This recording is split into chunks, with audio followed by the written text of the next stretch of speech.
What happens when you call a suicide or a crisis hotline? If you've clicked on this, then here's the number, and you should probably call that. Because if you're clicking on this, then you're probably in crisis right now, and you should call this number and get the help that you need. Don't be afraid. I was super afraid, and when you're in crisis, you're really not thinking clearly.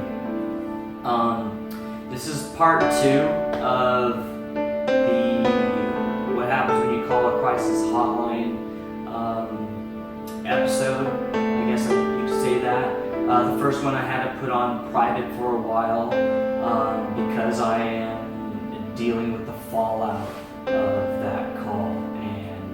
For legal purposes, I'm going to have to put that on private for a while, so hopefully this one could substitute until I'm done with all that mess.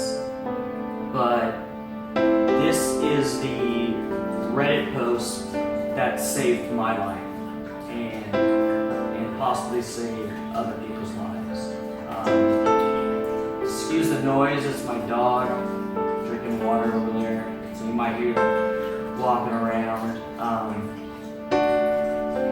So what happens when you call a crisis hotline? There's somebody on the other line that's willing to listen to you, and that person is trained and wants to help you out.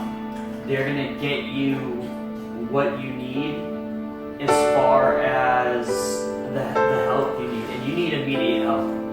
If you're thinking of suicide, if you clicked on this because you're thinking of suicide, or you're thinking of some other life-threatening crisis, call the number. Call the number immediately. The aftermath might feel like you made the situation worse, and you're going to feel that, especially if you end up getting put away in a psych ward, and you'll feel you might feel even worse in that situation. But when you're done with it, and I don't know if you ever are done with it, but when you're done with your stay at a facility, you will most likely be put into an IOP, intensive outpatient therapy, which is a group therapy sessions where they will teach you the skills, with the very, very important, great skills that will allow you to come down off that peak of emotion, that peak of pain, and allow you to control yourself to the point where you might not need to reach out and call for help. I have a loving family, a very supportive family, and they were pretty upset with me on why I didn't call them. But maybe like you guys, you did not want to show that part of yourself to them. To my family, I always had to be this strong guy. It's an illusion that I convinced myself I was this tough guy, and I didn't want the rest of my family seeing me as this weak person that needed help. But there's nothing wrong with needing help. We all need help. We all have feelings, and I've always felt more comfortable talking to a stranger than talking to my own family members about my problems. I think I felt that way because I knew that I probably wouldn't have to deal with that person later on, and it's that shame, that judgment. It's a shame that you don't need to feel. Call the hotline, get the help you need. So what happens after you call? There's someone on the other line to listen, and they will give you instructions and follow their instructions. Sometimes it's just you just needing someone to listen to you, listen to your problems, listen to what you have to say. Because a lot of times, especially in today, when you're trying to talk to somebody, you feel that you don't have their undivided attention, because it's usually maybe they have a cell phone in their hand and they're saying and deep down that hurts, and you want to tell that person, hey, can you put your phone down, and I have a real problem here, can you listen to what I'm trying to say? And you don't want to say that because you don't want to come off as rude, and you don't want this. It's just something that it's uncomfortable for you to do. It might be something that's necessary for you to do, but a lot of times you don't get that attention. So when you call that crisis hotline, that suicide hotline, you have the undivided attention of a trained professional who's willing to help you out. In my case, they told me that from the things that I said, that I needed to get to an emergency room right away. Because of the emotional state I was in, they didn't even know if I could drive to the emergency room. They were willing to send somebody out to me to pick me up to drive to the emergency room.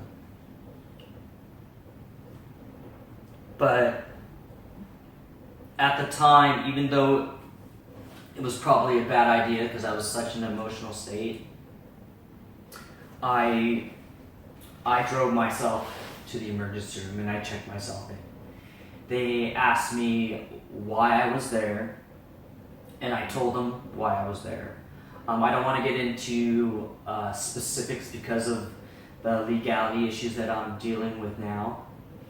But they got me to a hospital bed and they put me on an IV and started giving me medications to bring me down, and that's nothing to be ashamed of. A lot of times we need the extra help.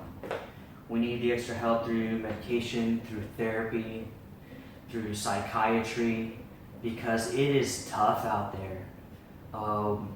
As human beings, we are built to communicate on a consistent level, and we don't do that anymore.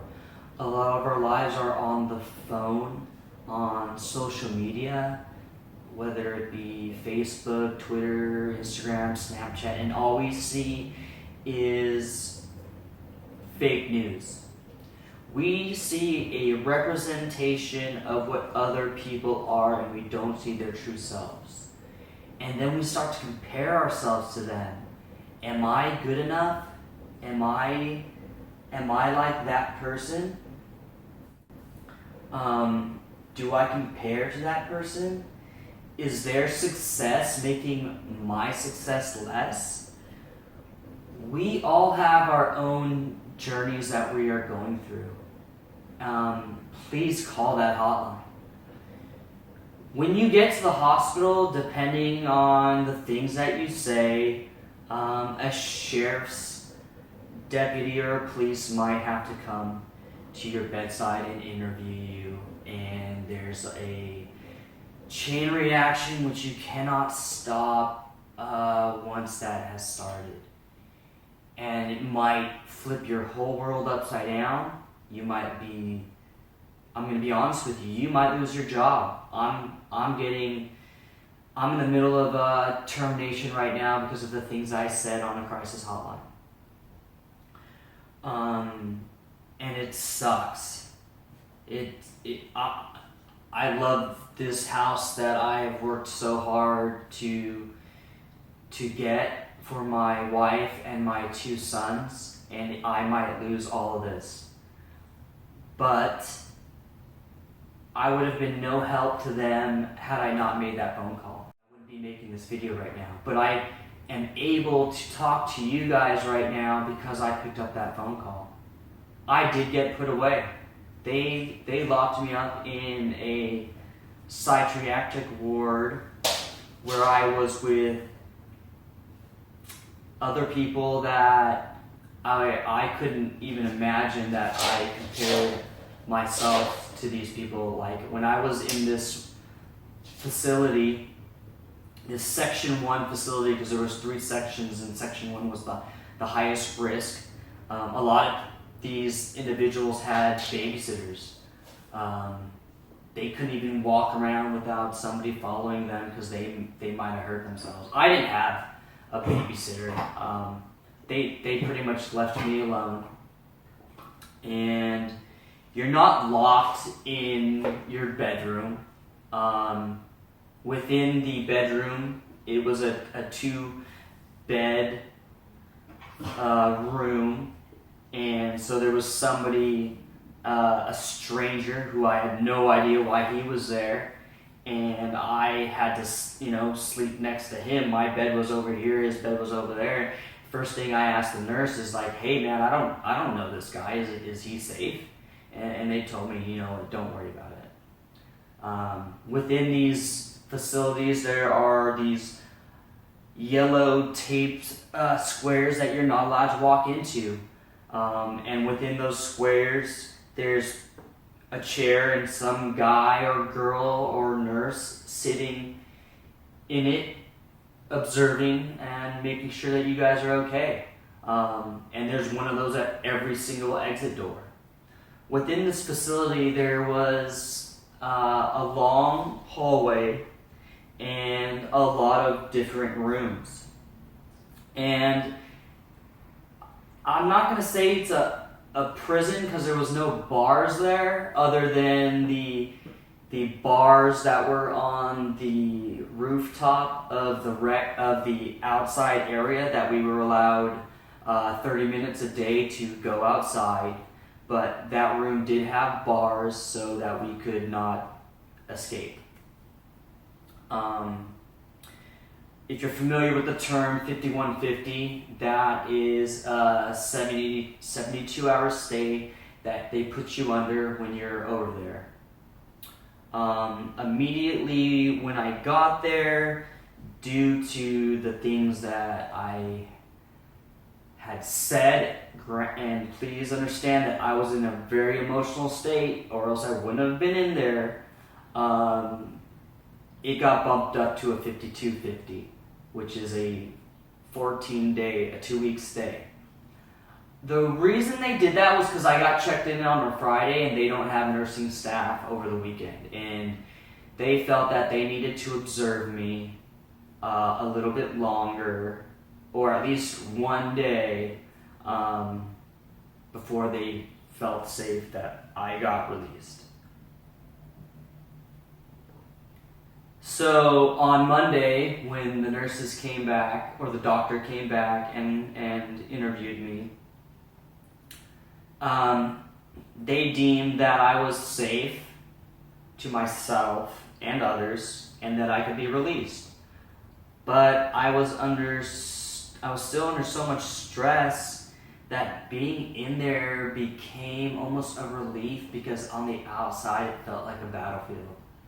It felt like a battlefield that I was fighting in, a war, if you will. And there was a sense of peace and calm inside that facility. We were allowed to walk up and down the hallway and in and out of our rooms.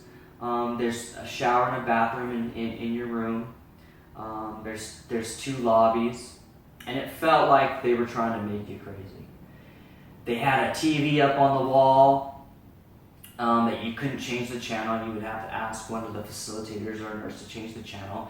But the sound would cut off for like 10 minutes and then come back on. So it was so annoying that you almost didn't even want to watch TV. There was a newspaper every day, so you did get a chance to do some reading. There was 2 deck of cards on the rec table in the rec room, and so I was like thinking, hey, I could play solitaire. And so I started going through the red deck, and there was 2 3 of spades, so that deck was blown.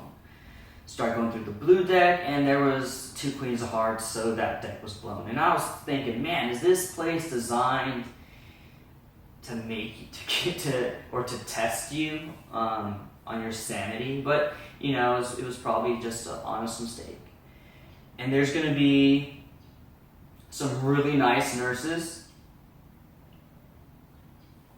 and there's going to be some very mean and rude nurses, and depending on how you act, it depends on how long you stay. So just be mindful of that. But if you clicked on this, here's the number. Call the number, because if you clicked on this, then you're probably in crisis and you need at least somebody to talk to. And that might be all you need. Once you call this number and once you talk to this person, you might that might be enough for you to calm down. Luckily, I was on Reddit trying to expand my airsoft channel, which this is on, and I was on the veteran subreddit, and I saw this posting, and this posting saved my life. The food at the facility is terrible. Oh my God, that is one of the biggest reasons I wanted to get out of there, was because of the food. Everything else was cool, very calm, gives you the time to take a break, to step back. I'm married, a father of 2, I love my family, and all I thought about was taking care of them, so I basically quit taking care of myself. Devoted my whole life to my job, even though my job was a very hostile work environment and drove me to a stress point where I ended up, I guess, mentally snapping and having to call the hotline. But it got me the help I needed, and it saved my life.